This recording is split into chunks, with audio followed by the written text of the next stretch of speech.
think he's progressing well.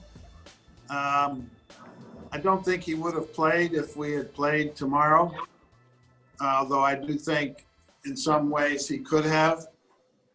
The extra week now will factor into that decision moving forward, but we'll see. You know, we didn't give him many reps with the first team offense this past week. We'll see how he progresses these next 72 hours, how much better he gets, and go from there.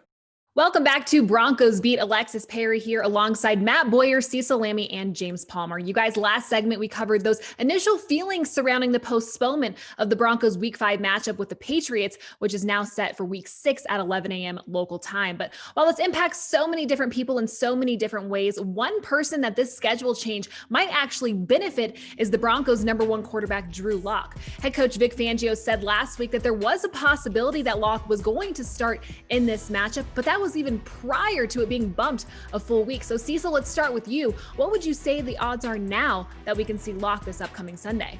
I want to say 100%, but Vic Fangio is like, we're going to wait and see next 48 hours, what have you. So by Wednesday, we'll have a pretty good idea. But I was out of Broncos practice last week and really watching Drew Lock closely. Now, we don't get to see much during practice, but when we do, all eyes were on Drew Lock.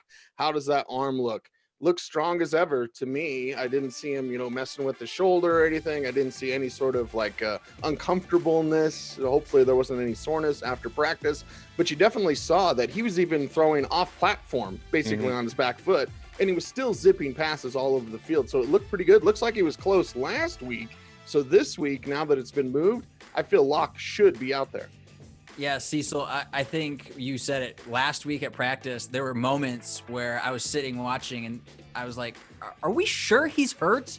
Because the zip on the ball was like you would have seen in week 1. So I think for Locke, it's just about kind of getting those first team reps. We heard from Coach Fangio saying that it was Rippon that took most of the first team reps. Locke only really got in there 1 or 2 times during practice last week. And remember last year, when Drew Lock was coming back from injury, they gave him 2 weeks of practice before going in against the Chargers. I think only 1 is going to be necessary. So if he looks similar to the way we saw him last week, I think you're right. I don't think there's any question that he starts.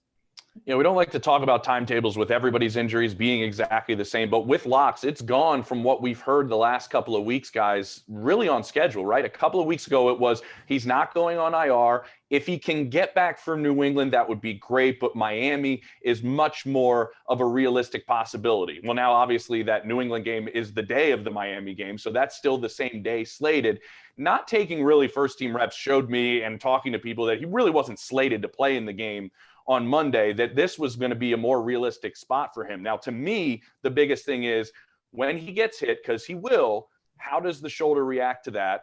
He still needs to learn to fall in Cecil's mind. And the third part is, can the shoulder be re-aggravated or the injury extended in some capacity if he is hit, Alexis, in the game? I think that's your biggest concern. If you play him too early, it's re-aggravated, then he misses a stretch again. As long as it doesn't get in a position to where he's going to miss more time, I think we're going to see Drew Lock against the Patriots.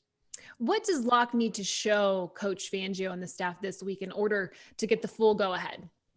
Just do it with the first team, okay. As Matt said, as Coach Fangio said, kind of do what you did earlier last week, but then do it with the first team. And again, we'll all be, curious, any sort of post-practice soreness. I think those 2 factors are the most important things for Lock this week.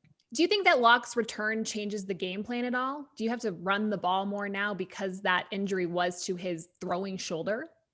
I don't necessarily think that's the case, Alexis, just because, I think they're pretty confident if they're going to put him back out there. Now, you might want to run the ball because you got Phillip Lindsay back with Melvin Gordon. And we saw how effective they were.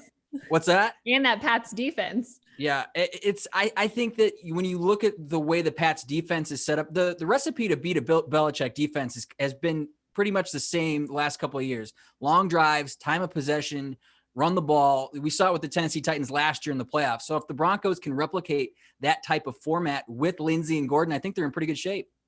Yeah, remember what Mike said on the show last week, and he knows the Patriots maybe better than anybody. These guys can be run on. And now that you have Phillip Lindsay back, and we've seen great flashes of Melvin lately. I do believe that running the football is definitely something you're going to look to do just because that is a weakness of this Patriots team. But if you're going to change your game plan because you think he's limited in throwing the football at all, my question would be, then why are you playing him? I think that would be something to where am I rushing back my franchise quarterback if he can't make all the throws and he can't prove to us that he can go out there and do everything we think he's capable of? I think if he is able to do that, you're not going to stop Drew Lock from wanting to sling it around.